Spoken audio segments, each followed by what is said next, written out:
নমস্কার, কাকলিস কুকিং হাবের নতুন আরেকটি ভিডিওতে আপনাদের সবাইকে স্বাগত। আজ আমি সোয়াবিনের একটা নতুন ধরনের রেসিপি নিয়ে চলে এসেছি। আজ আমি সোয়াবিন কাঁঠালের দানা দিয়ে বানাবো।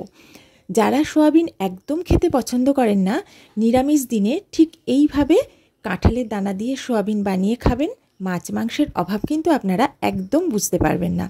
তাহলে চলুন আজকে রেসিপিটা আমি শুরু করি, আর আপনারা আমার সাথে থেকে দেখতে থাকুন। রেসিপিটার জন্য এখানে আমি বেশ কিছুটা সয়াবিন নিয়ে নিয়েছি। গ্যাসে আমি একটা বাটিতে একটু জল বসিয়ে তার মধ্যে লবণ দিয়ে দিয়েছি।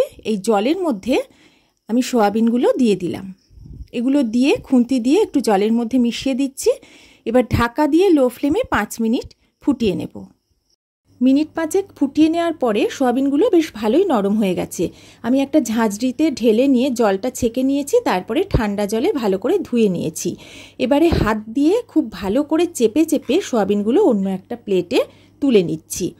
আপনারাও সবসময় চেষ্টা করবেন যতটা সম্ভব চেপে জলটা পুরো বার করে দিতে, তাহলে রান্নার সময় ঝোল মশলা এই সয়াবিনের মধ্যে খুব ভালোভাবেই ঢুকে যাবে। এখানে বেশ কিছুটা কাঁঠালের দানা নিয়েছি। এই দানাগুলোর উপরে যে সাদা খোসা অংশ সেটাকে ছাড়িয়ে নিয়েছি। কাঁঠালের দানাগুলোর উপরে যে লাল পাতলা খোসা ছিল সেই খোসাটাও আমি তুলে নিয়েছি। আমি ছুরি দিয়ে আস্তে আস্তে খোসাগুলো তুলে নিয়েছি। এবারে এই দানাগুলোকে আমি সেদ্ধ করে নেব। তবে আপনারা ওই লাল খোসা শুদ্ধ দানাগুলোকে আগে সেদ্ধ করে নিতে পারেন, সেদ্ধ করার পরেও লাল খোসাটা তুলে নিতে পারেন। দানাগুলো সেদ্ধ করার জন্য আবারও বাটিতে একটু জল নিয়ে আমি গ্যাসে বসিয়ে দিয়েছি। এর মধ্যে আমি কাঁঠালের দানাগুলো দিয়ে দিলাম, আর আমি এর মধ্যে দেব 1/4 চা চামচ মতো একটু লবণ। লবণটা দিয়ে ভালো করে মিশিয়ে নিয়ে লো ফ্লেমে ঢাকা দিয়ে এটাকে আমি সেদ্ধ করব। তবে 80% মতো সেদ্ধ করব, আর অবশ্যই লক্ষ্য রাখতে হবে দানাগুলো যেন একদম গলে না যায়। এবার গ্যাসে একটা কড়া বসিয়ে কড়াতে আমি দিয়ে দিয়েছি খুব অল্প পরিমাণে একটু সর্ষের তেল। তেলটা খুব ভালো করে গরম করে নিয়ে সেদ্ধ করে রাখা সোয়াবিনগুলো তেলের মধ্যে দিয়ে দিলাম। এবারে সোয়াবিনগুলো বেশ লালচে করে আমি ভেজে নেব। এইভাবে একটু ভেজে নেওয়ার ফলে সোয়াবিনগুলো থেকে কাঁচা যে গন্ধটা সোয়াবিনের সেটা চলে যায়। সোয়াবিনগুলো তুলে নেওয়ার পরে কড়াতে আবারও অল্প একটু তেল দিয়েছি। তেলটা গরম করে নিয়ে সেদ্ধ করে রাখা কাঁঠালের দানাগুলো দিয়ে দিলাম। দানাগুলো দিয়ে নেড়েচেড়ে লাল করে একটু ভেজে নেব। এখানে আমি নিয়ে নিচ্ছি কিছুটা কাজু, কিছুটা কিশমিশ। কাজু আর কিশমিশের একটা মিহি পেস্ট বানিয়ে নেব। আর একটা বাটিতে নিয়েছি 1 টেবিল চামচের একটু বেশি টক দই। এর মধ্যে আমি দিয়ে দিচ্ছি 1/2 চা চামচ হলুদ গুঁড়ো, 1/2 চা চামচ কাশ্মীরি লঙ্কার গুঁড়ো, 1/2 চা চামচ চিনি, আর দিচ্ছি 1 চা চামচ লবণ। এখানে আপনারা ঝাল শুকনো লঙ্কার গুঁড়োটাও অ্যাড করে দিতে পারেন। এবারে দিচ্ছি 1 চা চামচের একটু বেশি ধনে গুঁড়ো। আর দইটা কিন্তু অবশ্যই খেয়াল রাখবেন যেন ফ্রিজের ঠান্ডা দই না হয়। এবারে এর মধ্যে একটু জল দিয়ে ভালো করে মিশিয়ে খুব ভালো করে বিট করে নেব, যাতে একটা মসৃণ মশলার ঘোল তৈরি হয়।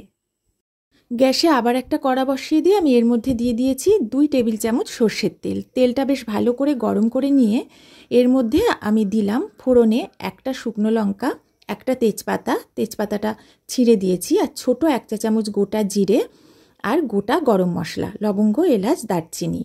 এবারে লো ফ্লেমে তেলের উপর ফোড়নটা একটু ভেজে নিচ্ছি। ফোড়নটা বেশ ভালোভাবে ভাজা হয়ে গেছে। আমি এবার এর মধ্যে দিয়ে দিচ্ছি 1/2 চা চামচ আদা বাটা। আদা বাটাটা দিয়ে তেলের উপর কয়েক সেকেন্ড একটু ভেজে নেব। তারপরে আমি এর মধ্যে দিয়ে দিচ্ছি 1.5 চা চামচ জিরে বাটা। জিরে বাটার বদলে জিরে গুঁড়ো ব্যবহার করতে পারেন। এবার জিরে আর আদা ভালো করে তেলের উপরে অল্প কিছুটা সময় আমি একটু কষিয়ে নিচ্ছি। কাঁঠালের দানা খাওয়া আমাদের সকলের জন্য কিন্তু ভীষণ উপকারী। কাঁঠালের দানায় রয়েছে ভিটামিন এ, আয়রন, এছাড়াও অনেক প্রয়োজনীয় উপাদান এই দানা থেকে আমরা পাই। এছাড়া চুল আর ত্বকের স্বাস্থ্য রক্ষাতেও কিন্তু কাঁঠালের দানা খুবই উপকারী। তাই আমাদের সকলেরই এই কাঁঠালের দানা কিন্তু খাওয়া উচিত। এদিকে কথা বলতে বলতে মশলাটা আমার কষানো হয়ে গেছে। আমি এর মধ্যে দিয়ে দিয়েছি ছোট একটা টমেটো কুচি আর 3টে চেরা কাঁচা লঙ্কা দিয়ে একটু নেড়েচেড়ে নেওয়ার পরে আমি এখন দিচ্ছি 1 চা চামচ মতো লবণ।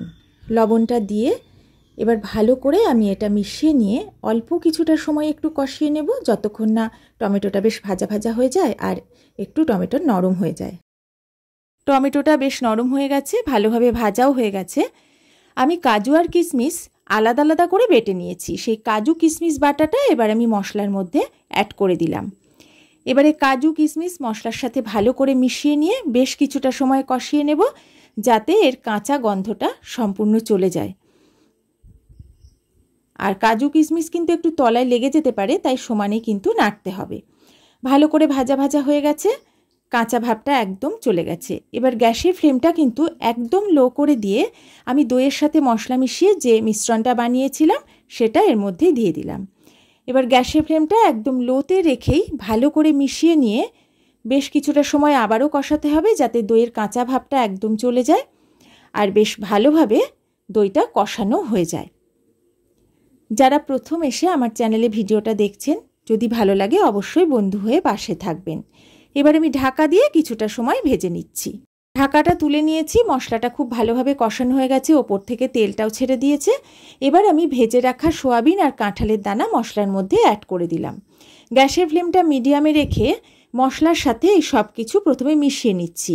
তারপরে ঢাকা না দিয়ে মিডিয়াম ফ্লেমে মিনিট 4-5 মতো আমি এটাকে নেড়ে চেড়ে একটু কষিয়ে নেব, যার ফলে মশলার সাথে এই সোয়াবিন আর কাঁঠালের দানা বেশ ভালোভাবে মজে যাবে। 5 মিনিট মতো একটু নেড়েচেড়ে নেওয়ার পরে এবার আমি আবারও একটু মিশিয়ে নিচ্ছি। এই রেসিপিটা কিন্তু খেতে অসাধারণ হয়। কাঁঠালের দানার তো একটা অন্য রকমের স্বাদ আছে আর গন্ধ আছে, যেটাই রান্নার সাথে মিশে কিন্তু স্বাদটাকে দ্বিগুণ বাড়িয়ে দেয়।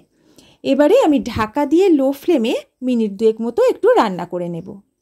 সব কিছু ভালোভাবে ভেজে নিয়েছি, খুব সুন্দর একটা মিষ্টি গন্ধ বেরিয়েছে। এবারে আমি এর মধ্যে দিয়ে দিচ্ছি গরম জল।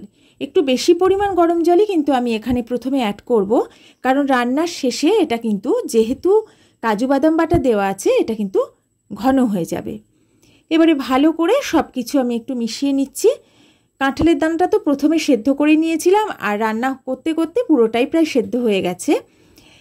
এবারে আমি গ্যাসের ফ্লেমটা হাই করে দিয়ে এটাকে ফুটতে দেব। তারপর গ্যাসের ফ্লেম লোতে রেখে ঢাকা দিয়ে মিনিট 5 মতো একটু রান্না করব, যাতে ঝোল মশলা সব কিছু সোয়াবিন আর কাঁঠালের দানার মধ্যে ঢুকে যায়। 2-3 মিনিট পরে ঢাকাটা তুলে নিলাম। ঝোলটা কিন্তু অনেকটাই কমে এসেছে, আর কমাবো না, এই পরিমাণ গ্রেভি রাখবো। আপনারা চাইলে ঝোলটা আরও একটু কমিয়েও নিতে পারেন। এবারে আমি একটু নেড়েচেড়ে দিচ্ছি, আর মাঝে আমি লবণ আর মিষ্টিটা চেক করে নিয়েছিলাম। মিষ্টি একটু দিতে হয়েছে আমার। আপনারা লবণ মিষ্টি ঝালটা আপনাদের স্বাদ মতো ব্যবহার করবেন। আমি 1/2 চা চামচের একটু বেশি গরম মশলার গুঁড়ো দিয়ে দিলাম, আর দিলাম ছোট 1 চা চামচ ঘি। গরম মশলার ঘিটা ঝোলের সাথে ভালো করে মিশিয়ে নিয়ে আমি গ্যাসের ফ্লেমটা এবার অফ করে দেব। এবার আমি ঢাকা দিয়ে 5 মিনিট রেখে দেব, তারপর গরম গরম ভাতের সাথে পরিবেশন করব। তবে এটা রুটি পরোটার সাথে খেতেও কিন্তু দারুণ লাগে। ভিন্ন ধরনের ভিন্ন স্বাদের সোয়াবিন আর কাঁঠালের দানার রসা খাওয়ার জন্য একদম রেডি হয়ে গেছে। যদি আমার ভিডিওটা আপনাদের একটুও ভালো লাগে, একটা লাইক কমেন্ট করে দেবেন আর একটু শেয়ার করে দেবেন। আর অবশ্যই সোয়াবিনের এই অপূর্ব স্বাদের রেসিপিটা বাড়িতে বানিয়ে খেয়ে আমাকে জানাবেন আপনাদের এটা কেমন লেগেছে। আশা করি আপনাদের ভালোই লাগবে। তাহলে আজকের মতো বিদায় নিচ্ছি, আবার তাড়াতাড়ি চলে আসবো নতুন রেসিপি নিয়ে। সবাই ভালো থাকবেন, সুস্থ থাকবেন।